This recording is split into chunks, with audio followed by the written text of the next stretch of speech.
Hello and welcome to Desi Outdoor Podcast. My name is Raj, and in this episode, I am going to introduce something that I've been meaning to start for a while. Something I realized that all the people that I've been working with so far, every single person has a story to tell. Be it the guides, be it the trek leaders, be it the local peoples. And most of these stories had something fascinating about them. And I thought it would be cool to introduce a storytelling segment to the podcast because that will allow me to bring in people who have cool stories to tell. And since this is our first storytelling episode, I thought I would want to start it with the story that is very dear to me.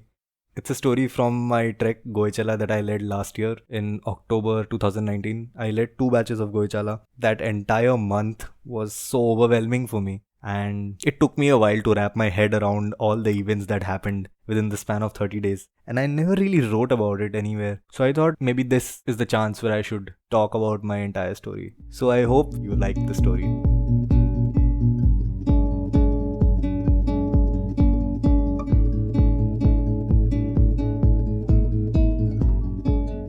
So this story is from October 2019 when I got a chance to lead a trek of Goichala. Goichala is a trek in West Sikkim. It is a beautiful mountain pass that goes up to 16,000 feet. So 16,000 feet is a lot.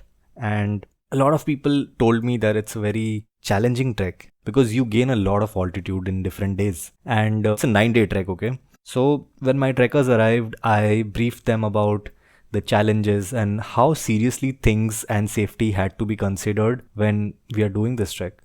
On our fifth day of the trek, when we were going to a place called Thansing, from Zongri to Thansing, we faced the biggest challenge of this entire trek.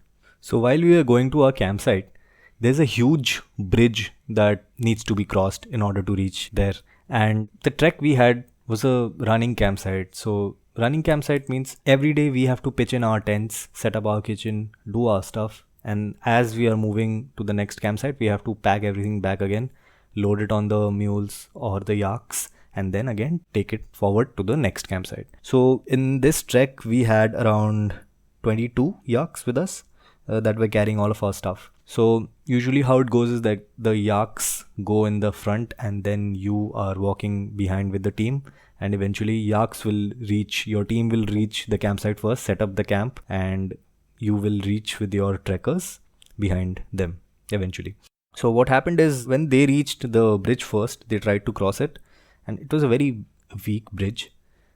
Probably, I don't know how old it was. As they reached the bridge, they tried to cross it. Two yaks crossed them, and the third yak, when they were about to cross it, the bridge broke. And I get a message on my walkie saying, hey, this bridge is broken, so we won't be able to go forward. So there's this place called Kokchurang when you go from Zongri to Thansing. It's a government tourism hut, and people just use it to rest these days. It's a huge wooden hut, but creepy as hell. Like, if you look at it, it feels that it has come right out of a horror movie. It has absolutely zero lights, no electricity, and it's very weird to look at. It just has that eerie feeling to itself. So I made my team stop there and I went ahead to inspect the bridge. And as soon as I saw the bridge, I realized that there was no way we would be able to cross this entire river without the bridge, because making the trekkers cross was one thing and making the yaks cross was another, and we couldn't do that. It was raining continuously. That meant the flow of the river was also insane. We couldn't cross it. We did try to see how much the depth was and if it was a possibility, but it was just fatal. So after assessing the risk there, we decided to take a step back and just go back to the tourism hut and spend the night there till we come up with a plan. Now the problem was that we were supposed to reach the campsite Thansing on that day, but we couldn't. That means we had lost one day. And to be able to keep up with the original plan that we had of 9 days, we need to go to the next campsite after Thansing so that we are able to go to the summit on time.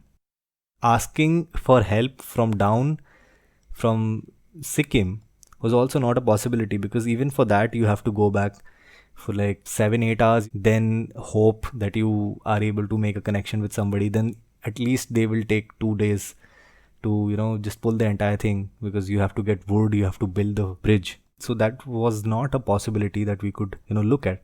So what we decided to do is we had a couple of internal meetings with the local people, and we eventually decided that they would try to make a makeshift bridge and put it there so that they are able to make the mules cross with at least some of our stuff that we need, some of our food, our tents, our sleeping bags, stuff like that.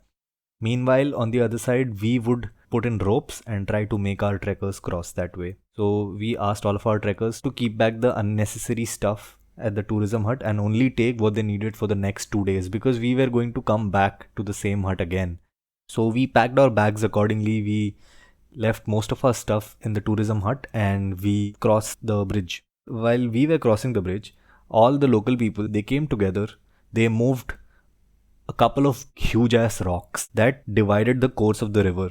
Now, when the course of the river changed slightly, that meant the flow decreased in a particular spot, because of which we were able to find a spot where they were able to lay down a couple of huge logs.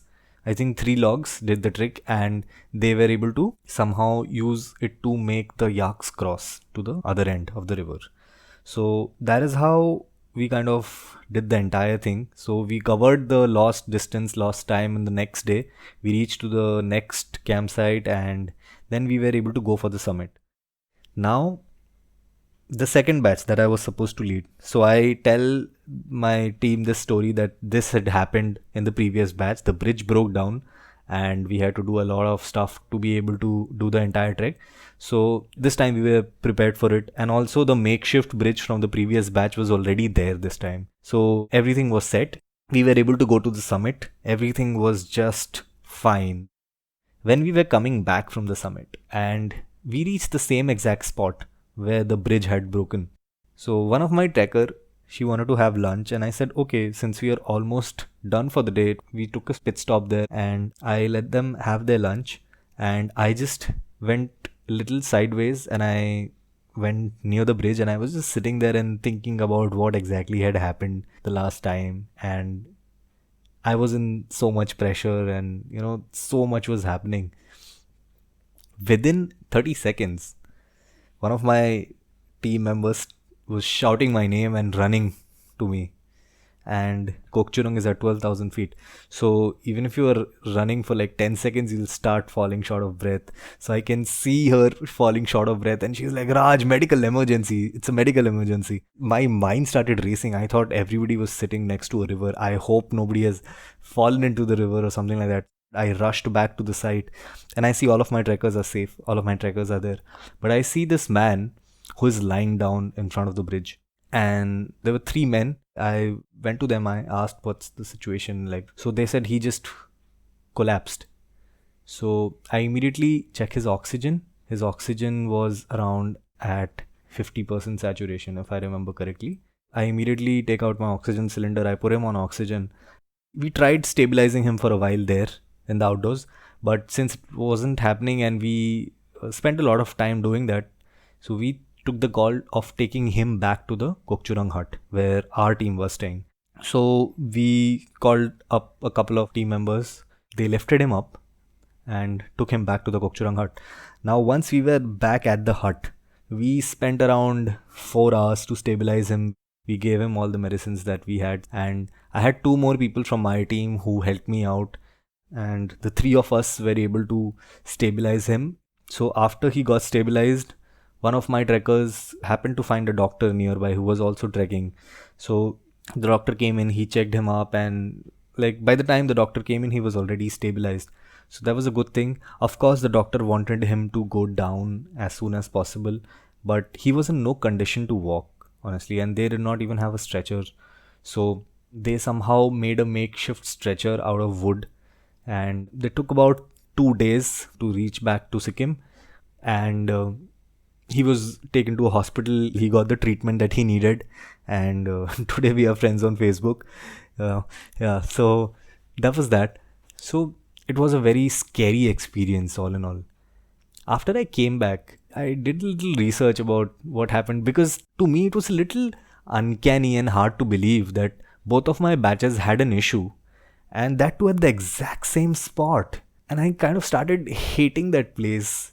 Like, Goichala is one of the best treks that I've done so far, but it's just because of these incidents I kind of, hate it as well. So I read a bit about the place, and that that particular place, Kokchurang, that hut, that gives you a very creepy feeling. And I don't want to use the word ghosts anywhere because I don't personally believe in ghosts, but it has something. It has something creepy.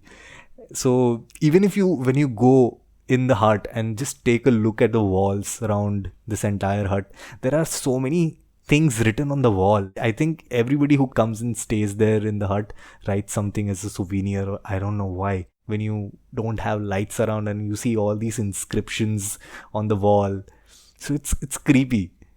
After this entire incident, I kind of believe that, there are some places that, just creepy stuff happens to you. But it's definitely not something that would stop me from doing the trek again. I would definitely want to do it again, but it's just that I would be a little more cautious when I am approaching that particular area. If you're looking at a challenging trek, I would definitely recommend this trek to you all. Do some research, prepare well, and go for it. So that's all for today's story. I hope you like this episode. And next week is our guest episode where we will be bringing a slackliner. So for those of you who don't know what slacklining is, we will be talking about slacklining, so you would know what slacklining is. So stay tuned. I will see you all next Friday.